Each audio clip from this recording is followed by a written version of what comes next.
What is up, everybody? Welcome to the Invest in Denver podcast. We are coming at you guys live again. We got the January market update for you. We're going to touch on some stats, talk about what's happening in the market again, and hopefully drop some knowledge on you guys. Ian, what's up, buddy? Yeah, dude, man, the buyers are back in town, baby. This is going to be the theme going forward. We're all seeing it. The real estate agents on the fight team, Dan's seeing it, I'm seeing it, and everyone's talking about it, not just within the Denver community, but nationally. This is kind of a weird time to be alive. And, all today, not too much has changed as far as like what people are qualified for.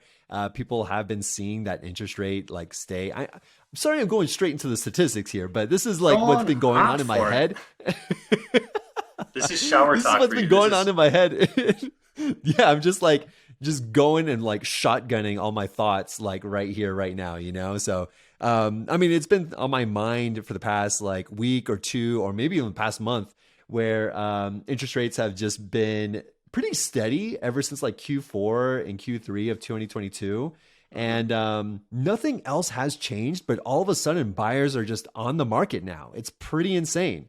So, I mean, yeah, that's just what I've been working with and trying to reconnect with a lot of my buyers of like, hey, what's been going on? Like, if we are to go and check out a property, we have to go today. So that's my life right now.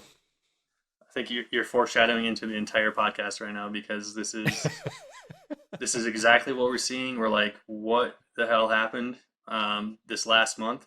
Not anything that was expected. I think, our last market update, we were talking about, oh, it's the winter month, things are slow. And now it's like, Mhm. nope, we're seeing spring weather before spring weather is happening as far as the real estate market happens. So let's Yeah. get into it. Yeah, man. Yeah, and as far as inventory goes, we'll get more into this like later on in the episode, but um we're definitely having a little bit more inventory than what it was last year in January. Last year in January, we were seeing like 50K to 100K over asking price, like consistently. And here we are now where, we're not there yet, and we'll, like I said, we'll talk about it a little bit more, but competition is there. The competition this year at this time of month in January is about the same from what I saw last year, if not a little bit less. But nonetheless, let's get into the Yeah. stats and then we can actually talk about all that stuff like in depth. So, speaking of active listings, Yeah. we were seeing.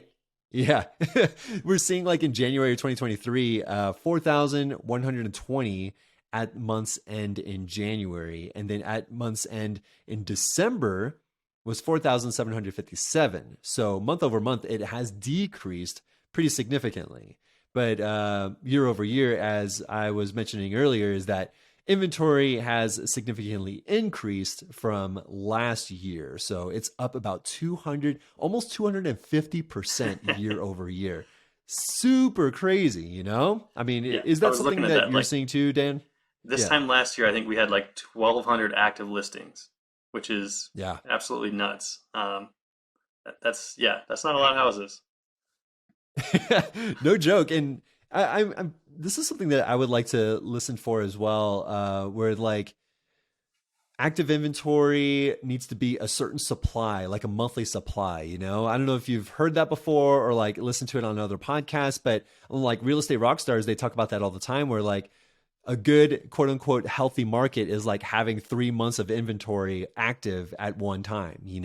And Hmm. if we're selling or yeah, if we're getting closings within I don't even think the amount of listings that we're seeing right now, just over 4,000, is enough for like 1 month. I think we're seeing enough closings happen where even 4,000 is just not even enough. It's still ridiculously low. There's not enough houses.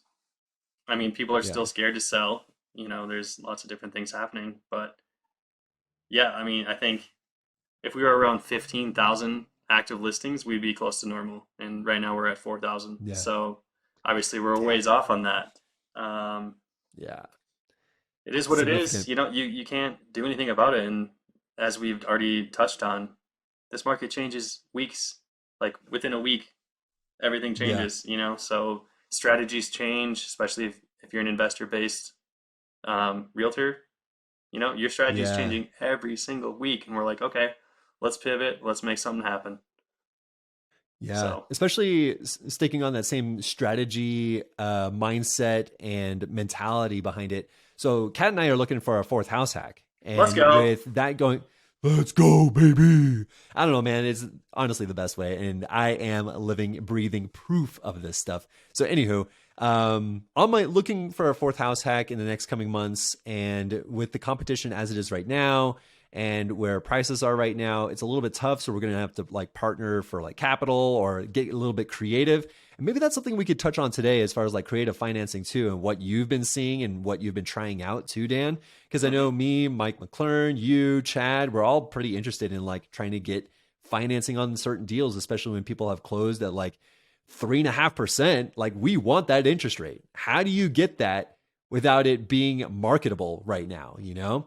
So, anywho, the fourth house hack, we're just discussing like how do we navigate this, and where do we want to purchase, knowing like, hey, I feel like we're pretty good at short term rentals now.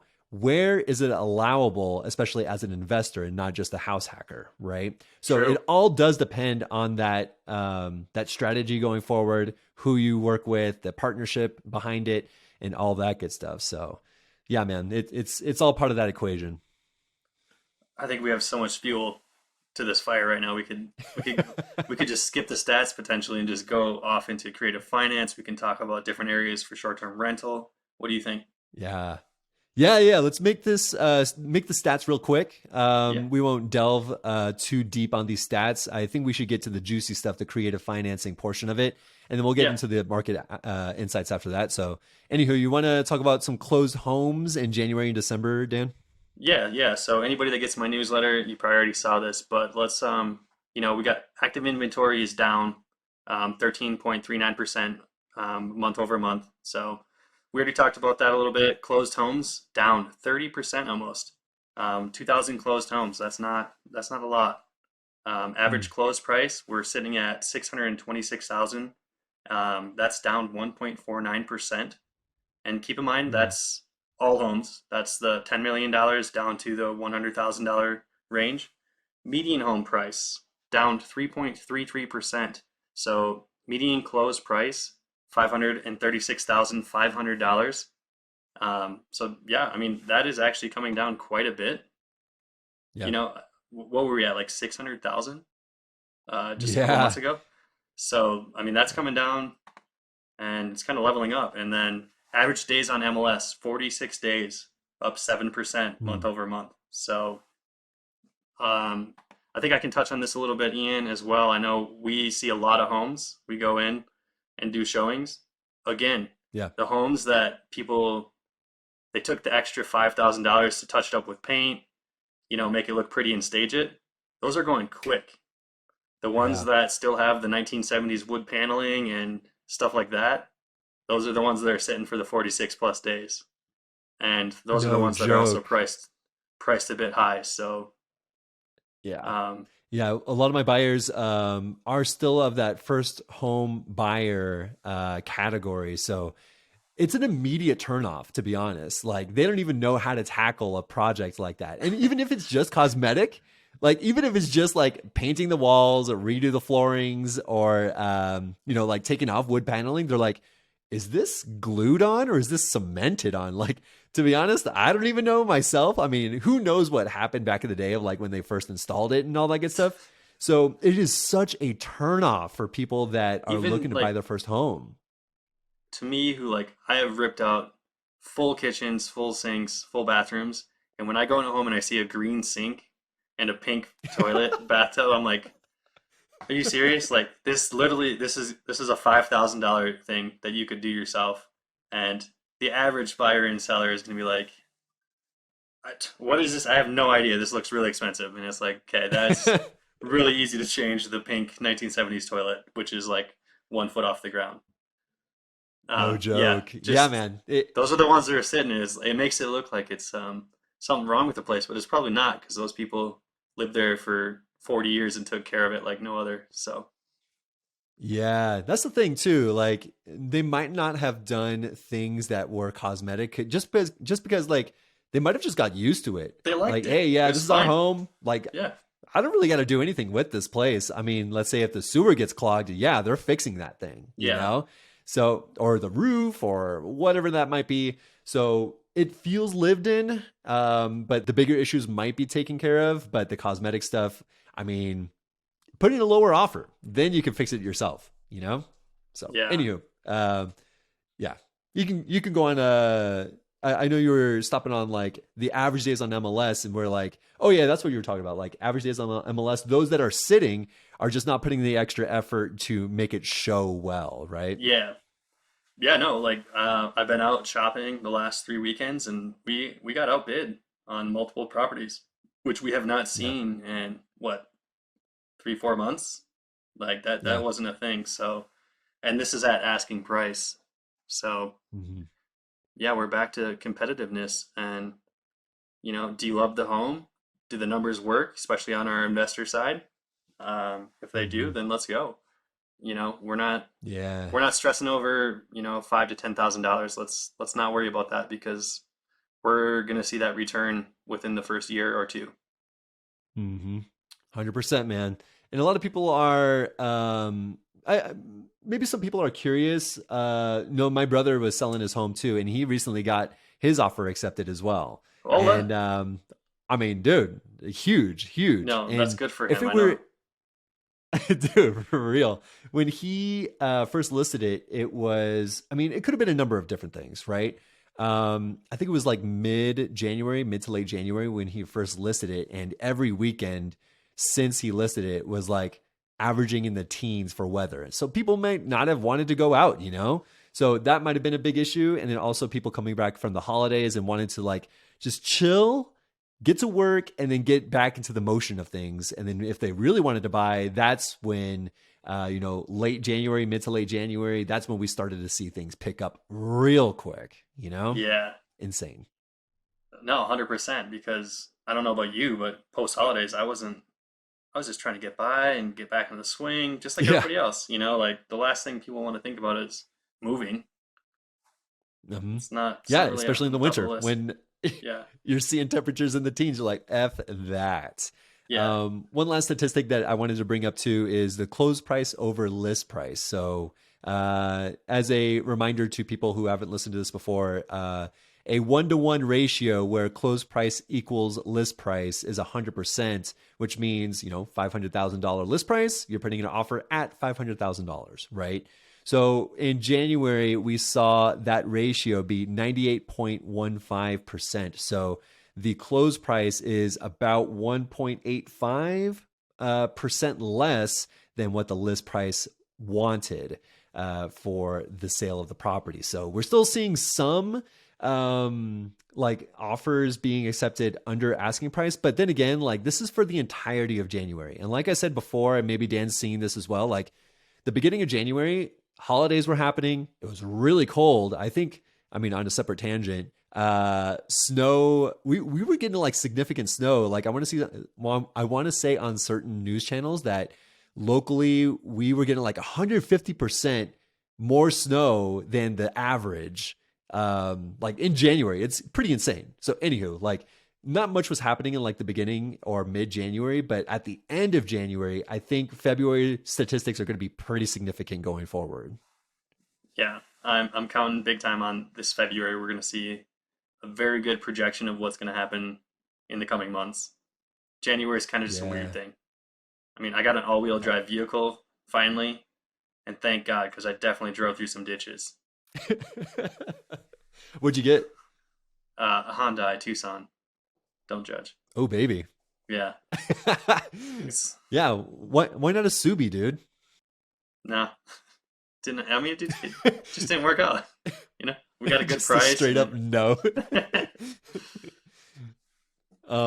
Well, I mean, yeah, the whole Subaru thing, Hyundai, the whole four-wheel drive thing. So my Ford Ranger is a 2008 Ford Ranger, only rear wheel, and it's such a light truck. I not do can't anything with drive it that. in the wintertime unless it's like 60 degrees outside, at least. It's pretty bad. My my So, first vehicle was a Chevy S10 rear wheel drive in Minnesota. Mm, I don't know why my parents allowed that. It's like, you can't dude. do anything with that. I don't even know what the resale value is of that at that point. No. So this No one can't go wants through it. snow. All right. Anyway, let's stay on. Yeah. Let's stay on here. Yeah, so the topic at hand, I mean, this is something we haven't really practiced beforehand or didn't even know we wanted to talk about until actually we pressed record. Creative financing. I feel like it is such a hot topic, at least within the real estate investing world. I mean, fireworks are going off, neon signs are going off, like, whoa, creative financing, especially with Pace Morby, Rob Built, Ryan Pineda, all talking about this stuff, where they're able to put like zero down and acquire these homes with a gnarly low interest rate of like sub 4%, depending on the property and depending on the terms and things like that. So, how are they able to do this? And where are they finding these properties? Before we get to that, Dan, you mind explaining like what the heck is creative financing? I mean, what's so creative about it? Yeah. So the creative part about it is that it's anything is possible. So the key thing about this kind of strategy that we're working with is that we remove the banks, which is just the third party. You're removing that barrier that a lot of people have as far as your credit score, like your income, blah, blah, blah, all the things that hold most people back from getting into deals. So the thing with creative finance is that it's between you and the other party. So Hmm. one person has a problem and you have a solution. And that's something that I personally have been just going all in on, trying to learn this, trying to figure it out, how I can help other people out and make some situations happen. Um, Yeah. and I've actually, as we talked about, I've been working through 3 different deals here now in Longmont on creative financing. Nothing gone through yet, but it's an education process, and it's obviously a very different strategy, and it's a way for investors and sellers as well to win-win. Yeah. And you're pretty new to the space as well, so I'm not going to hold you too much to it, but there's still a lot of things about it that a lot of people just don't make sense of it. For example, why the heck would someone want to give up their home for someone to acquire at a super low interest rate? Like, what kind of problems would they even have to let go of a property like that? Yeah, I mean, there's a lot of things that can come up when it comes to properties.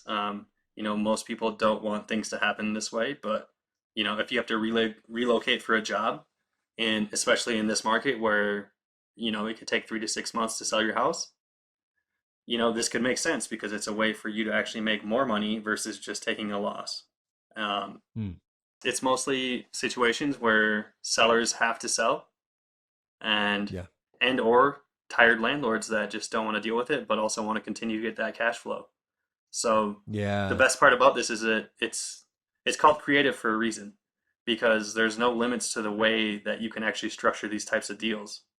Um, Hmm.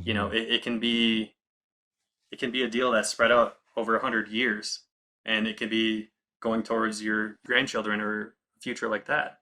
Yeah. When you start talking about the very traditional way of, let's say, you're the seller, I'm the buyer, and we hire our own real estate agents and we have to factor in commissions, we have to factor in banks getting debt to income ratio sorted out, the proper financing. It's pretty gnarly. We're subject to a lot of different things other than what we want to buy, right? We're sort of pigeonholed in this very common and transactional relationship here, you know? Hmm. And here we are going into the creative finance game where I hear these stories of people being, let's say they want to buy a $500,000 property, let's say for you, Dan, and I'm sort of like spitballing this and creating a Yeah. story out of it so that I myself can understand and other people can understand, right? So let's say you're a distressed seller. You need Hmm. to get rid of this place because you're buying a brand new build in North Carolina and screw Colorado. It is way too expensive to live here now, right? Right. So you need the proceeds with maybe you don't need all of it, but you're looking to just get something out of the sale of the property and you don't want to pay real estate agents because they're stupid. They don't know what they're doing, right? So Yes. when yes, 100%. I'm just kidding. So in order for you to get rid of this place, you're looking for someone to get a little bit creative with you. And you, as a seller, can be the bank. And this was a little bit of a switch for me of like, how the heck is the seller the bank? Like, how does this transaction even work between me, the buyer, and you, the seller? And why is this so unique than your typical transaction on the MLS? Honestly, like I think about this as well, like before we even started our own businesses, like we never really thought like what does it mean to own a business? What does it mean to be a bank? What does it mean to lend money to people? When you Yeah. buy a car and you take out a loan on it, they're not a bank in general. This is something that you are literally just signing the exact same legal contract through a lawyer, drafted up exactly the same way. Everything's in stone the exact same way that it would be if you went through a bank, but you're taking out that bank, which reduces the fees and money like crazy. Like, why wouldn't people do that? If you have one educated person and then you have a lawyer in between that, and then you also have a seller who's educated by you, then why not? Like, this is a way for everybody to make money, save money, and solve problems. Does that make Mm-hmm. sense? I think so. So when this transaction happened, I'm just giving like digging deeper on this story, right? Let's say if you're wanting to get rid of this place, and I come at you saying, "Hey Dan, I know you're trying to get rid of this place at like 500 grand.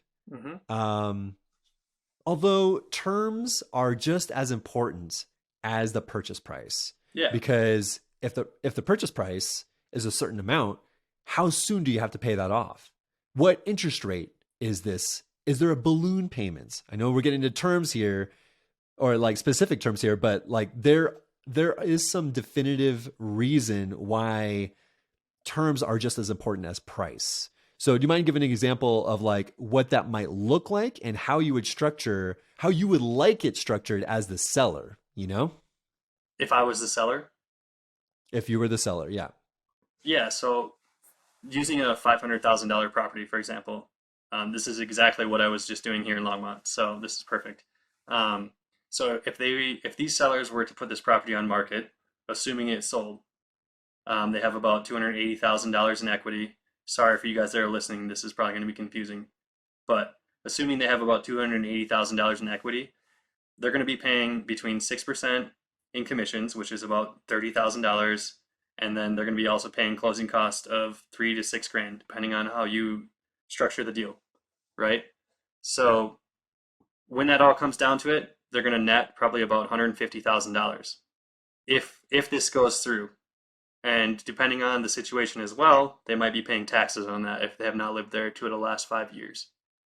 Mm. Whereas through creative finance, if we structure this, they are going to be collecting interest every month from said buyer, and that's completely up to your guys' deal.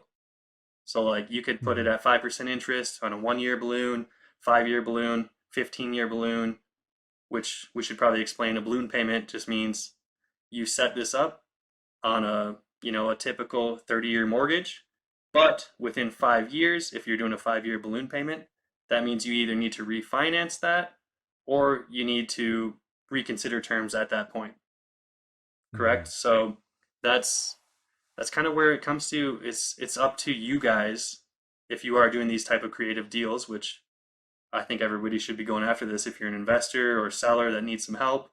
Because for this deal specifically with the 500K, when I was running the numbers, um, not only are the sellers off the hook for taxes and insurance, which is about $400 on this specific deal that I'm talking about.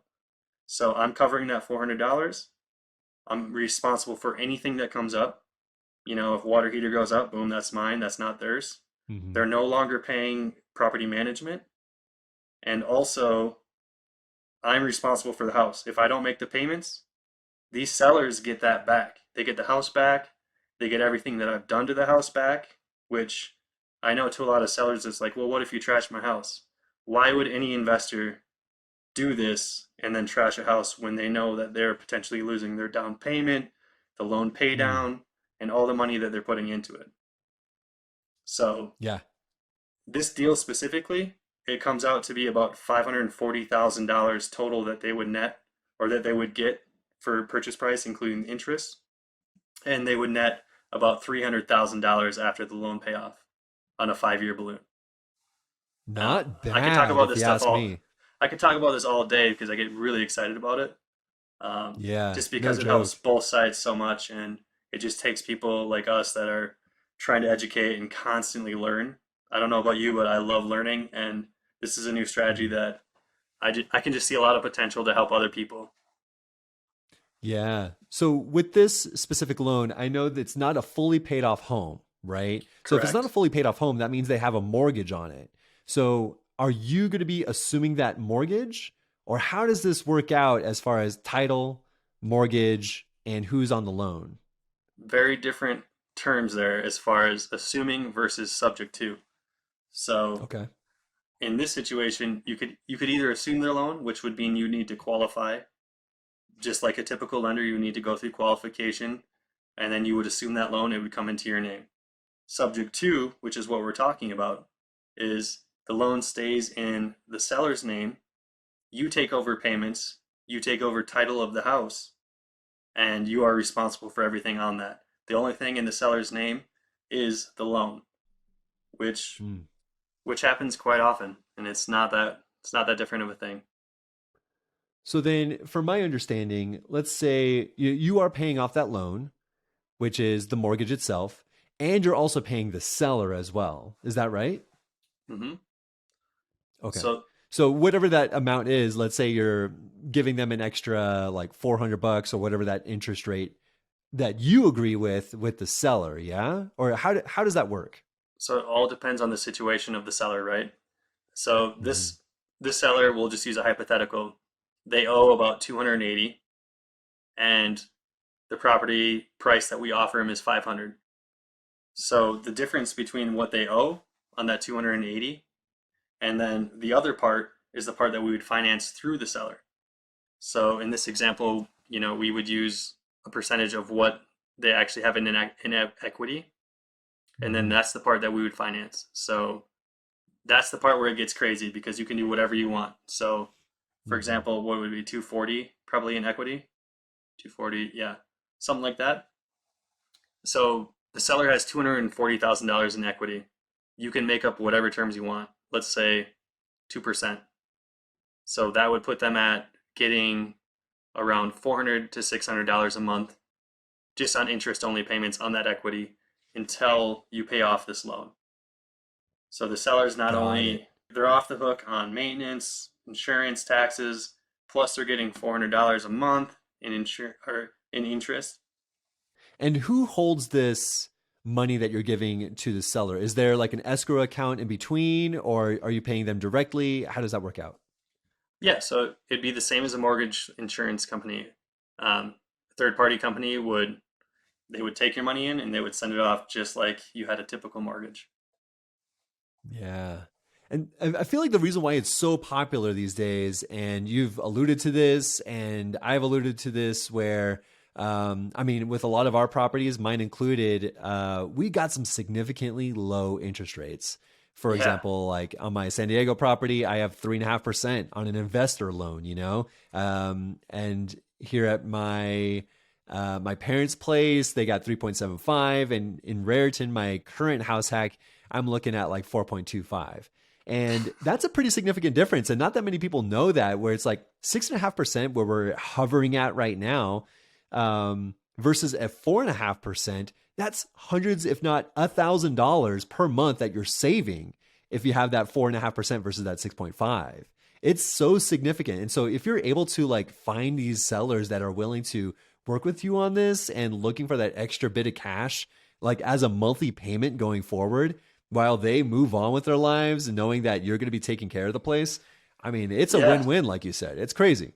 Even like even for our buyers, like being able to assume a mortgage. Like I'm still working on, my 2 years of being full time agent. So that's where these deals work great for me. But if you're Yeah. a qualified buyer and you can still work with the banks, hell yeah, like assume a mortgage at 3.2. Let's make a good deal on that because that's Hmm. that's also a real thing. I'm personally the deals I'm looking for is because I can't qualify through the bank because I don't have two Yeah. years proof for my business. which Yeah. actually I just filed Same my here, man. taxes. So boom, let's go. You guys better watch So out for me because after I'm coming for all the deals. So does that mean you're able to, because when did you start? Was it 21? Yeah, April What, 21. 2021? So Yeah. So coming up on my then two now years. that when your taxes are coming back, you're able to verify your 1099 income going forward then. It's Yeah, awesome. it's gonna be such a good feeling because it's like, wow, looks like I made no money, but at least the banks will at least look at it instead of saying, "Nah, you don't have a real job." But I'm No pumped about it. joke. Hashtag Yeah. Sterling, I'm let's go. You better be ready for my stuff coming in. Dude, for real. Dude, I'm really excited for you, man. I feel like I'm almost at that point.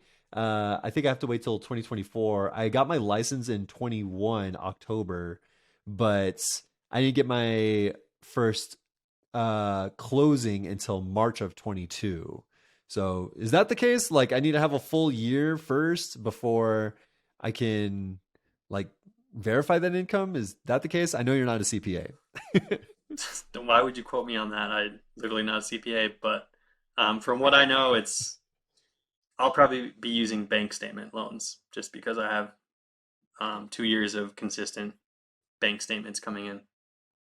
Got But it. I've heard all kinds of different things. Let's not get into our personal agent business dilemmas. Right. So yeah, Yeah, I mean, going back to the whole like creative finance thing, I am just touching it, like dipping my toes in the water, making sure that the water is like the water could be whatever temperature. I don't know for this metaphorical pool that I'm thinking about right now, because all in all, like the deals don't really happen unless you actually work for it. If you look for an MLS property, it's going to be at asking price or you're going to have so much competition. You're at the mercy of interest rates right then and there, your debt to income ratio. The reason why we're looking into this so much is because we look at how can we make this happen, not can we afford it. Because if we look at it in a traditional sense, like we cannot afford this stuff because banks won't even look at our income going forward, you know? hmm So that's another reason why we're so into it too, because as real estate agents, we have access to the MLS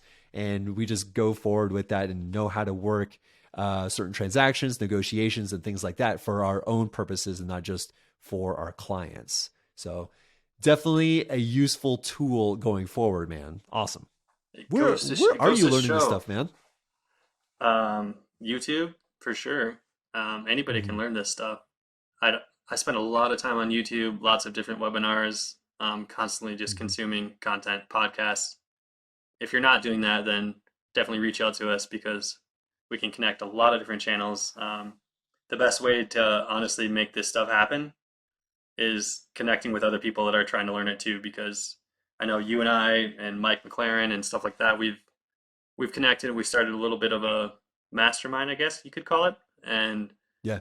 the best way to do it is to not actually know what you're doing, but also that builds quickly when you don't know what you're doing, and then you start doing it with other people, and then you start having conversations with sellers and other people that are already doing it. Um, Yeah. You got to I be bad at it first, man. You got to be yeah, bad at it first. just like anything, Yeah. it's I'm super excited about this side of things.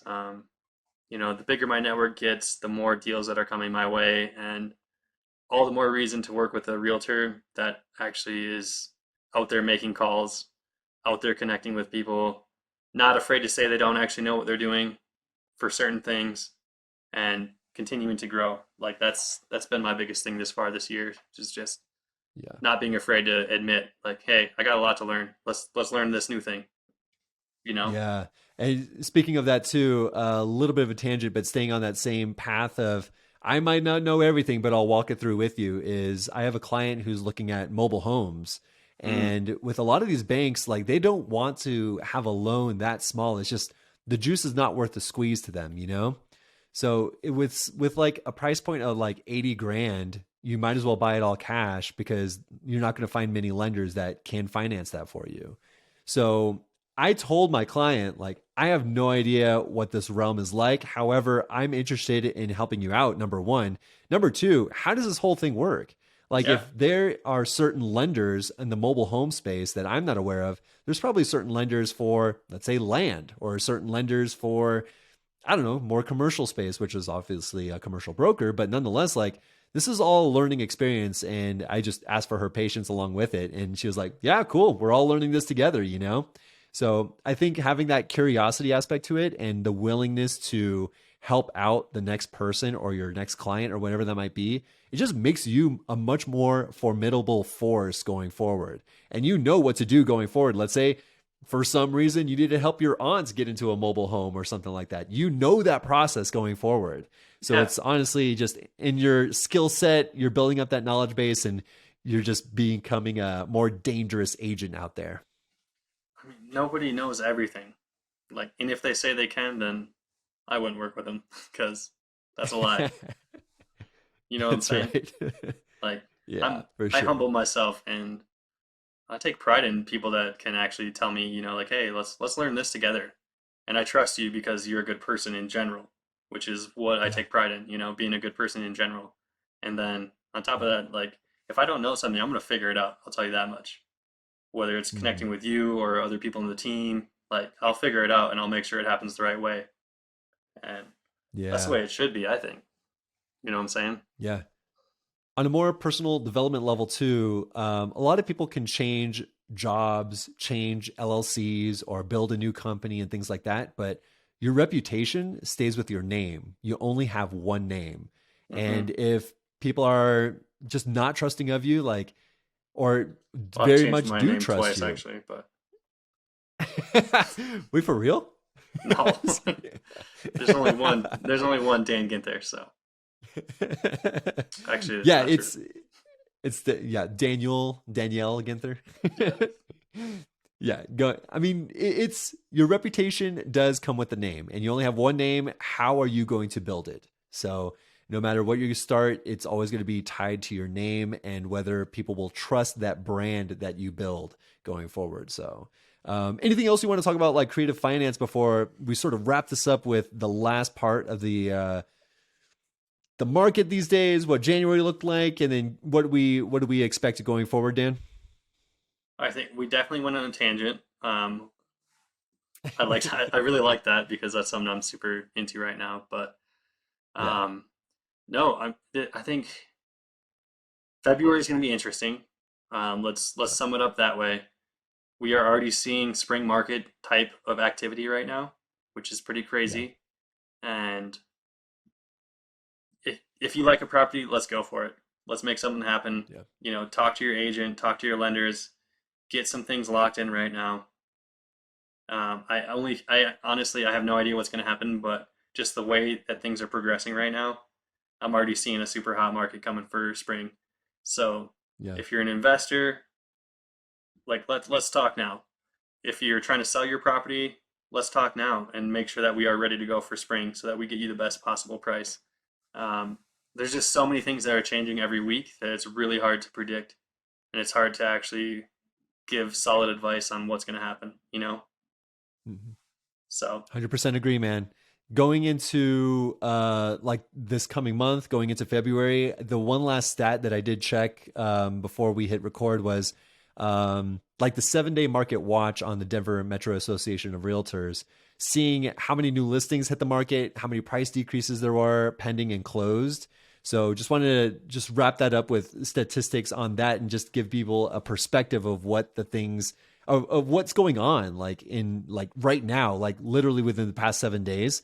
So as of February 1st all the way to the day of this recording, February 7th, we had 762 new listings, 802 price decreases, 1,440 pending listings, and 916 closed. So there have been way more pending. Like there's more under contract right now than there are active listings at this point in time. With those amount of active listings that have been sitting like November, December, and maybe even mid-January, and even late January, because this is from February 1st to 7th, right? For this statistic, more are under contract now than there are active listings. It's insane that's right now what's yeah. going on. If that's any indicator of what's going to happen in spring, please, everybody out there, like, we don't know exactly what's gonna happen, but please listen to these stats. These aren't just us bullshitting. This is a sign that we are not heading for any sort of crash or anything crazy like that. Like, there are so many people out there that still want to buy, and Yeah, dude. just within the FI team alone, I So, think we've had like our own competitions between listings where we can't even tell each other what we're looking at because we already know we're all looking for the same things. It's like, hey, can you help me at a showing? No, I can't because I'm trying to buy that one as well. competition even within ours. Yeah, dude. I'm seeing Yeah, that too. It's pretty insane. And like you said, if this is what it's like in early February, imagine what's gonna happen when things literally start to warm up. It's yeah. gonna start to heat up. It's crazy. This is just the smoldering, the tinder to the fire that's about to spark, in my opinion. It's Let's crazy. let's not start any hype, but I know we got a big following out there. All these thousands and thousands of YouTube followers. Yep. Please listen to us. Hit us up. Hit me up mostly. Dan.Guenther.rei. Instagram. Facebook, Daniel Yeah. Guenther. Let's go. And sign up for Dan's Market Minute. I mean, it's a really quick newsletter, but it's everything that you need condensed into like what 1,000 character email. Yeah. It's everything that you can literally read in like 4 minutes. So all these statistics, everything about it, definitely go hit him up and sign up for his newsletter just so that you're at least knowledgeable. Even if you're not buying and selling right now in this market, at least stay knowledgeable so that you know what it's like going forward and you can compare that market to this market that we're living in right now. So as for me, I'm Ian.realestateagent on TikTok, Instagram, and YouTube. I post up weekly videos, and this will be on YouTube as well, so that you can see our smiling faces and know what we look like if you run into us. And please come say hi if you do run into us. That being said, Dan, anything else you want to say before we check out? Come to our meetup tomorrow. This probably, I mean, it'll be over by then, but yeah, definitely come to my Every meetup. first. Oh, yeah. When is your meetup? Yeah. Yeah. My meetup's the last Thursday of the month, so this month it'll be on the 23rd Nice. in Over in Longmont. the Longmont area, right? Yeah, Oscar Blues Brewing. Yeah, come up there if you're a Northern Colorado person. Come meet some people. Dope. Isn't that Nice. isn't that the best way, Mine will. Ian, to meet Yeah. people is just come to meetups and Oh, dude. casually like you don't have to drink, you don't have to do anything, just get a water. Come say what's up. Everybody's super welcoming, you know? Easily the best way, man. I can't tell you how many times I've grown my network and my net worth significantly thanks to these meetups, dude. Yeah. I can't say enough about them because you can only read and hear so much from podcasts, books, and things like that. Go meet people because they will tell you the the struggles, the lessons learned over time, and that's the real stuff, the real gold that you don't want to or sorry, if it's gold, then that's something you do want to run into. The real poison, I don't know if you want to call it, whatever metaphorical thing. But nonetheless, go to your networks, people. Go to your local networks. A networking real estate agent, real estate meetups. So, anywho, that being said, man, thanks for hanging out, Dan. Yeah. I'll see you guys next month for the next state of the market. And cheers. Yeah. See you guys soon.